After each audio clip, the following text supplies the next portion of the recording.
Okay. All right. Hello to uh,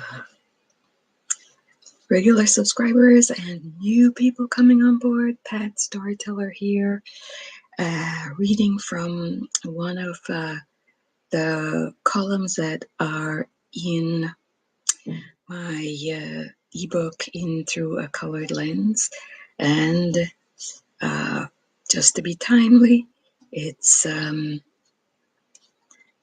about daylight saving time, and I'm not happy about it. Anyway, here we go with daylight saving time, the sleep dilemma. Blame American Benjamin Franklin for germinating the idea back in the late 1700s that has become the annual torment of trying to get out of bed an hour earlier between March and November. The annual discomfort, commonly referred to as daylight saving time or DST, or incorrectly daylight savings time. Save daylight time? One grating message that weather forecasters and others foist on us unbelievers is that DST gives us an extra hour of daylight.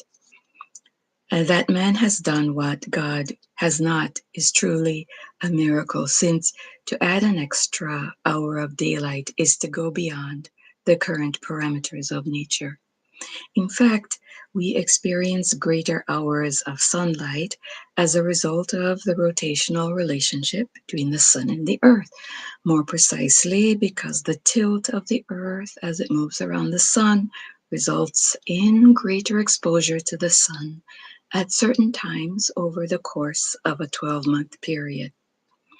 Living in the Northern Hemisphere means we experience increasing hours of sunlight as the year progresses from March through to June. Therefore, the hours of sunlight begin again to diminish thereafter. For those who live in the Southern Hemisphere, the same occurrence can be observed from September to December. Such is the phenomenon. Yet, there are those who would like to play at adding an extra hour of daylight, or just as absurdly, daylight saving. There are few things in this reality that can never be saved, no matter how we word it. One is time. You can use less of it or more of it, but time cannot be saved. The other is energy of any kind, and that includes light. Perhaps a better term would be annual time shifting, although by any name, it is still an uncomfortable adjustment, not the least for people who struggle with sleep disorders or those of us who are not morning people. While early birds and night owls generally adjust to the shift in waking time, it can take weeks for those who are not morning people to adjust. In the meantime, they are sleep deprived and function less well. Further, the rate of heart attacks actually increases in the first few weeks following the movement of the clock 1 hour ahead. Driving while sleep deprived is also a problem. While parents worry about sending their children off to school in the dim light of dawn, a sensible farmer would ignore all this silliness, since the sudden change in schedule would have an unsettling effect on their animals. People in parts of northern Ontario, Pickle Lake and Atikokan, for example, do not go through this annual adjustment. They are located in the central time zone and are already 1 hour ahead. But the point is, they do not have to struggle with the annual change. It's the same in northern Quebec and Saskatchewan, where daylight saving time is not observed at all. The rest of us now spend close to 8 months from the second Sunday in March to the first Sunday in November in this shifted time period when we have the maximum amount of sun exposure this region gets. So if the reason for the shift is to have more awake time during the sunniest part of the day, why not just maintain the time year round?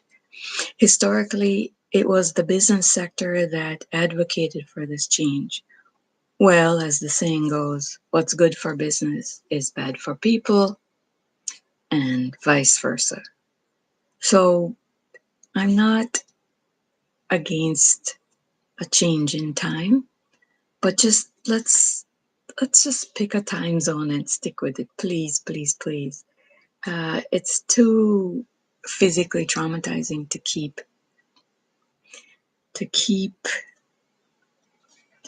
shifting like that.